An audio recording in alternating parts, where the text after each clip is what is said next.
Hello everyone. In this video, we are going to talk about the top 10 S&OP systems in 2025. So let's dive right in.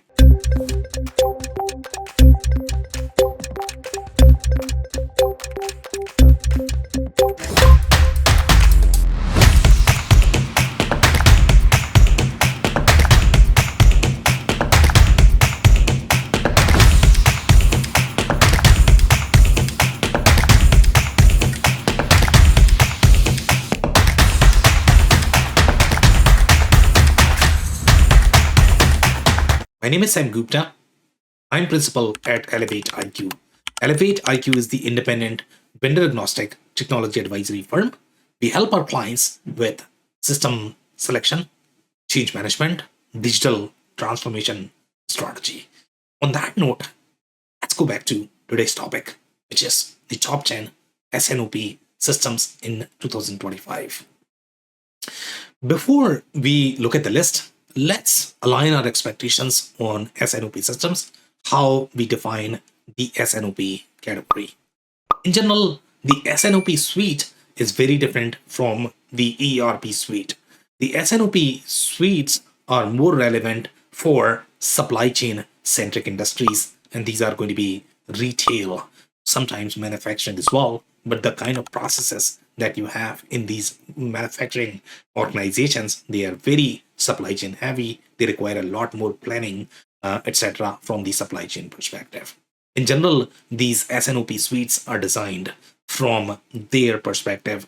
They include a lot more capabilities to accommodate those supply chain processes. The kind of interconnectivity that you are going to need among these supply chain systems is very different from what you are going to find inside the ERP systems. Some ERP vendors also include the S&OP suite as part of their ERP layer, so they are slightly different. So we are going to touch on all of those aspects as well.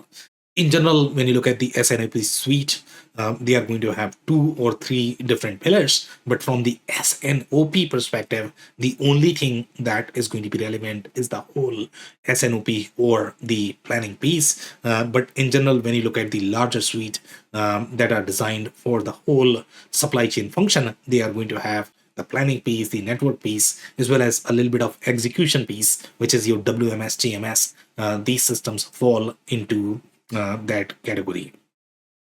Overall, the intent of the supply chain suites is to do the macro level planning. The micro level planning is going to be inside your specific execution systems, and that is going. Micro is going to be slightly more intraday. Macro is going to be day by day planning.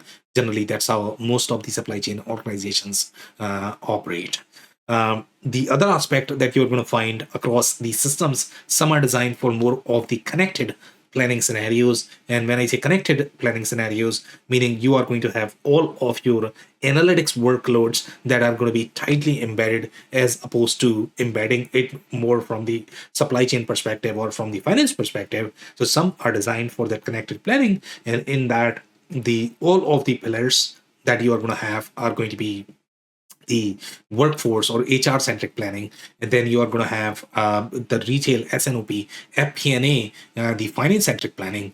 So all of those functions are going to be this part of the same layer. Some provide just the retail S&OP centric planning, but the other ones are going to provide the connected planning.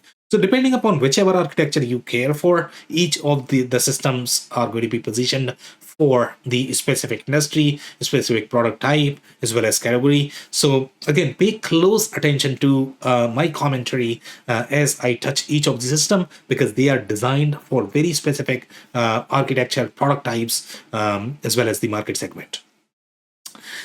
The variables we have used to compile this list is product share. The acquisition strategy, if that is going to be focused on the S&OP capability, generally they rank higher on this particular list. Product roadmap, community, ecosystem, win rate, technology strategy, as well as the investors. So these are some of the variables that we have used to compile this list. Now, let's look at the list.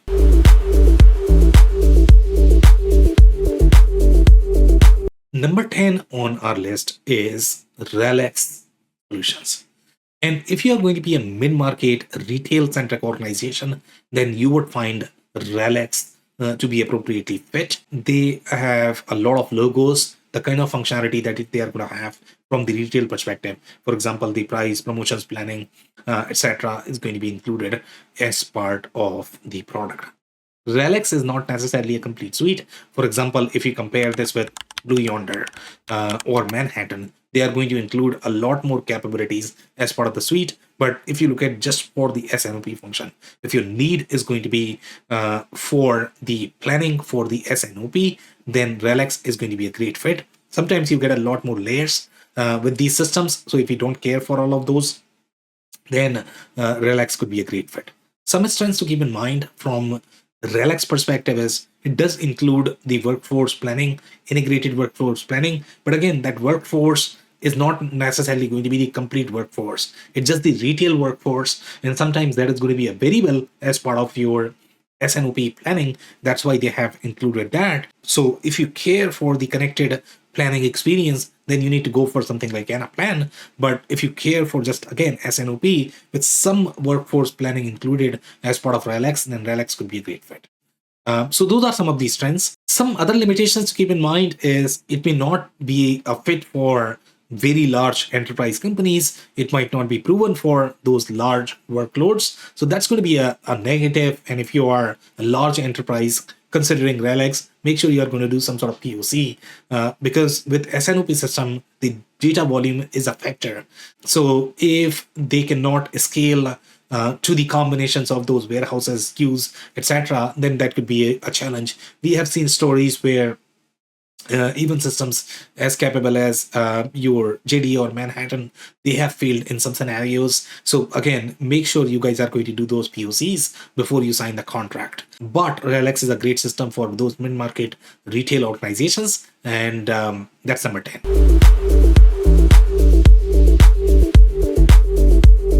Number 9 on our list is Oracle Gmentra.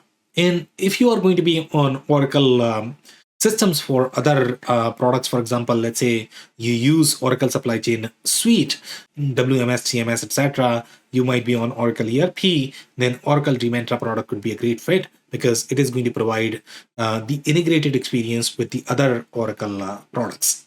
Some other strengths to keep in mind, overall, you are going to get very comprehensive layers from the demand forecasting perspective and designed for enterprise planning workloads. So those are some pluses. The minuses, the user interface is not going to be as modern. You are going to have a steep learning curve, and also it's going to be substantially expensive. So those are some of the limitations, and that's number 9.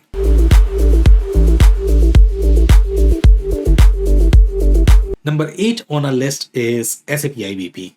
And SAP IBP is a very comparable system as your Oracle Gmentra. So if you are going to be on other SAP systems, and if you want that pre-integrated experience with other SAP products, then SAP IBP could be a great fit. It is going to provide very comprehensive supply chain planning capabilities for global workloads and designed for really enterprise planning scenarios. The limitations are going to be very similar as well. The user interface might not be as friendly as some of the other smaller systems because SAP IBP is going to include those enterprise layers that might not be as relevant for the mid-market companies. It might not be as visual as you might find other systems, for example, Connexus, and also it's going to be very expensive. So those are some of the negatives, and that's number 8.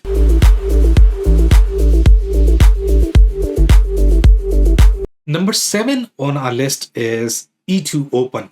And E2 Open on this list is a very different system.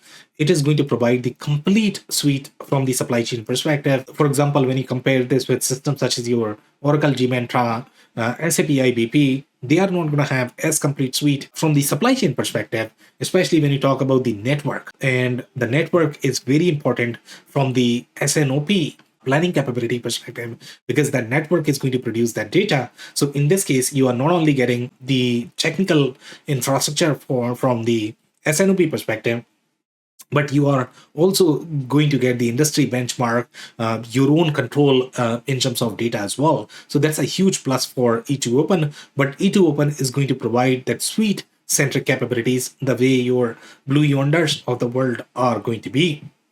It's not just the siloed S&OP experience, so that's going to be a little negative. Some other strengths to keep in mind from the E2Open perspective, as I said, it's the end-to-end supply chain suite, as well as the capabilities, and the decision grade data that you are going to get through its network is going to be one of the best, just because the network is very comprehensive.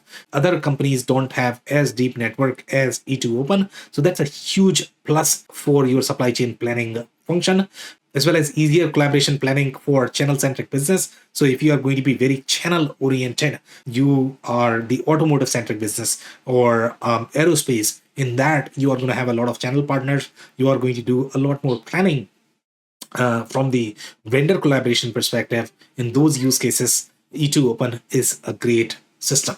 Some limitations to keep in mind is it's a very enterprise grade system. So expensive learning curve, very complex implementation, and may not be friendly for SMBs. So those are some of the minuses, and that's number 7.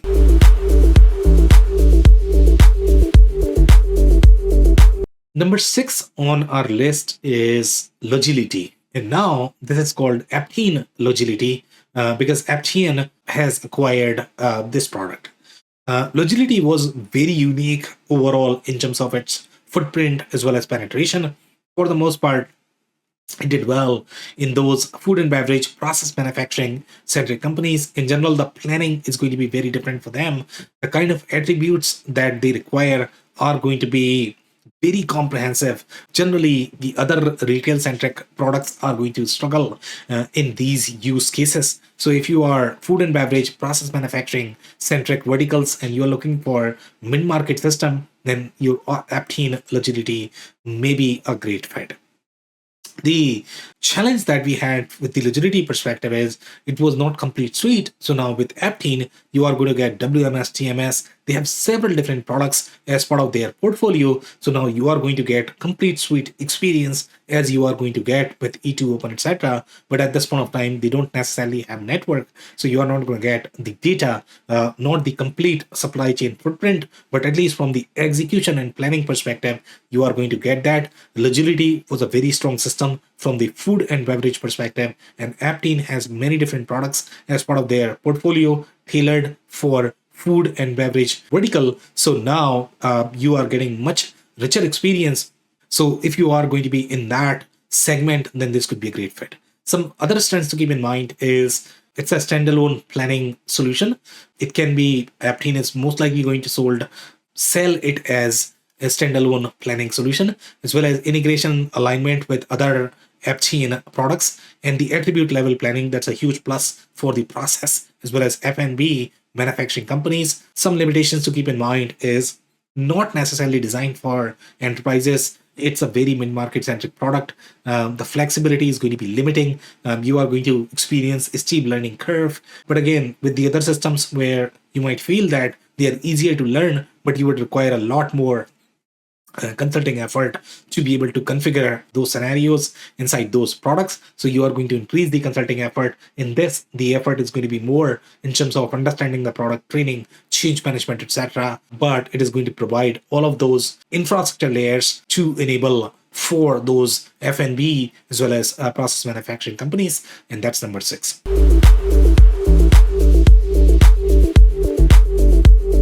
Number 5 on our list is OMP. And OMP is a very similar product as Logility. It did really well in those chemical, metal, as well as life sciences industries. In general, when you look at S&OP products, the industry as well as the product type matters a lot for the S&OP segment. And the reason for that is because the planning for each of those micro verticals is going to be very different.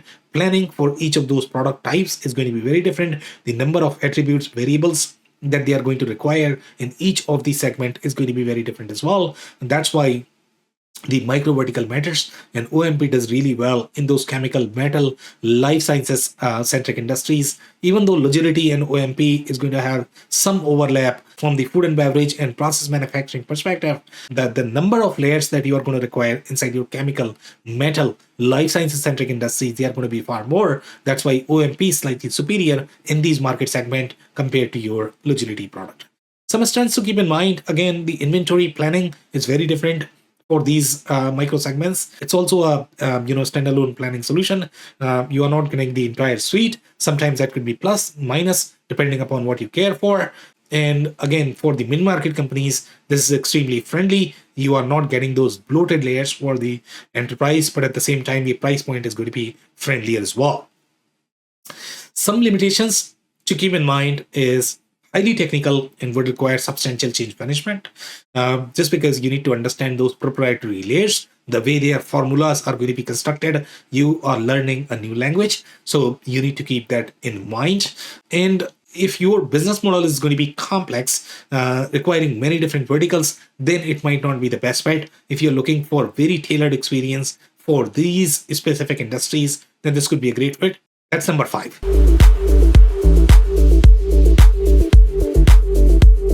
Number 4 on our list is O9 solutions. And O9 solutions would be a great fit for upper mid-market enterprise companies looking for a standalone S&OP solution. O9 solution in general is going to have much deeper AI and ML capabilities compared to other smaller systems that might not have such high price point as well as the R&D budgets. So O9 solutions has been proven with very large enterprises, especially in the retail segment. They are going to have pre-built retail planning workflows. If you compare this with systems such as Anaplan, then you will need to build a lot more with Anaplan, or you are looking at the vendor provided IP on Anaplan. So you are tight coupling a lot more with these vendors compared to O9 solution, which is going to have all of these workflows built as part of their solution. But then you are relying on O9, professional services for any sort of consulting help in the future. So that's going to be a little negative.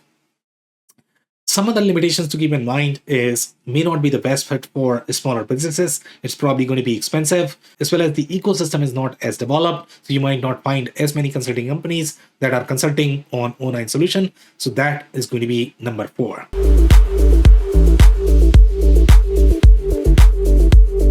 Number 3 on our list is Anaplan. And Anaplan is the best fit for that connected planning experience where you are trying to combine all of your analytical workload, all of your planning workload in one engine, as opposed to tight coupling it with supply chain layers. So Anaplan has broader adoption across the industry types. The other systems are going to be slightly more tailored for specific industries, but then you are going to invest a lot more on Anaplan platform to configure the same capabilities that you are going to get out of the box on systems such as your O9 solutions, etc. Some strengths to keep in mind is highly customizable and configurable for many different industries. So if you're looking for very diverse platform that can accommodate many different business models from the analytics, from the S&OP perspective, then Anaplan could be a great fit.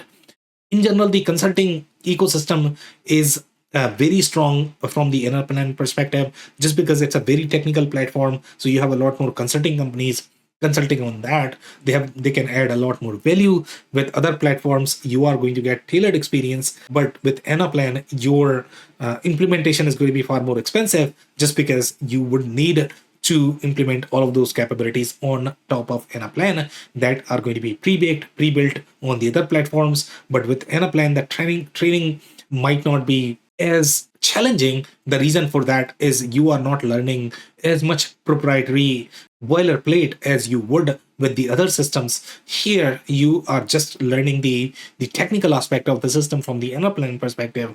Once you master that, it's much easier to manage the product and much easier to scale and adopt across the organization. So that's number 3.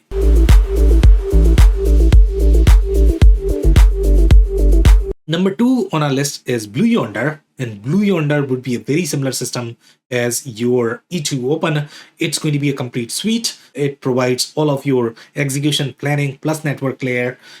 With Anaplan, the only thing you are getting is the technical infrastructure. You are not necessarily getting the network. With Blue Yonder, you are getting the network as well. But again, if you are going to be retail, manufacturing, supply chain centric organization, then Blue Yonder is going to be a great fit, because it's going to not only provide the technical infrastructure, but it will also provide the network suppliers, the vendors, etc. you might not have as part of your ecosystem. So sometimes that makes the recruitment easier. That makes the industry benchmarking much easier as well. So it's, in general, it's a very different system, even though they're used for very similar use cases. So some other strengths to keep in mind from the Blue Yonder perspective is you are getting the complete suite for retail centric industries. The merchandising planning capabilities, etc., are going to be built as part of the suite as well, and these capabilities might not be available with other S&OP centric systems.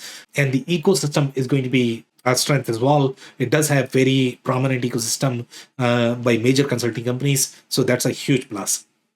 The negatives are going to be very similar for any enterprise systems: expensive, not SMB friendly, and may not be the best fit for the 3PL companies. So those are some of the negatives, and that's number 2.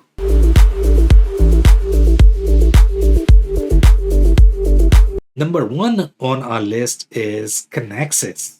And Connexus is a very S&OP centric experience, especially if you're going to be a manufacturing company that is looking for complete BOM traceability. And the planning for manufacturing companies is very different from your retail companies. For retail, Blue Yonder, E2 Open centric systems are going to be great fit. Connexus has much deeper penetration inside your manufacturing companies. It has some penetration inside your retailers as well. But for the most part, it is designed for very complex manufacturing organizations. And the strengths that you are looking at from the Connexus perspective is the network. Connexus also has its own network. So it is going to include both of those features, which is going to be your planning plus network. Connexus does not have the execution centric capabilities that you are going to find with the other suites, such as your Blue Yonder as well as U2 One. So they are far more comprehensive compared to Connexus. Connexus is going to provide the planning plus your network capabilities. So you are still going to get that, the network aspect from the planning perspective, but it might not be from the execution perspective. Things such as your returns, spare part management, and these capabilities are going to be very important in the industrial sector. So they have those capabilities. They might not have other capabilities from the retail perspective that you might find with the other systems, such as your Relics. And then you are going to get the enterprise grade capabilities. It's very well proven among enterprises. So that's going to be a huge plus for Connexus. The limitations are not most customizable. It will require a lot of change management effort, just because you need to learn the proprietary boilerplate. If you have not used Connexus system in the past, it's going to be expensive, etc. So that's number 1. If you enjoyed this video, we are going to include a detailed report that is going to have much deeper insight. So you might want to check that. This podcast is also available in the audio form on major podcasting platform. So you might want to check there. We publish these videos on a weekly basis. So if you have not hit the subscribe button, you might want to do that.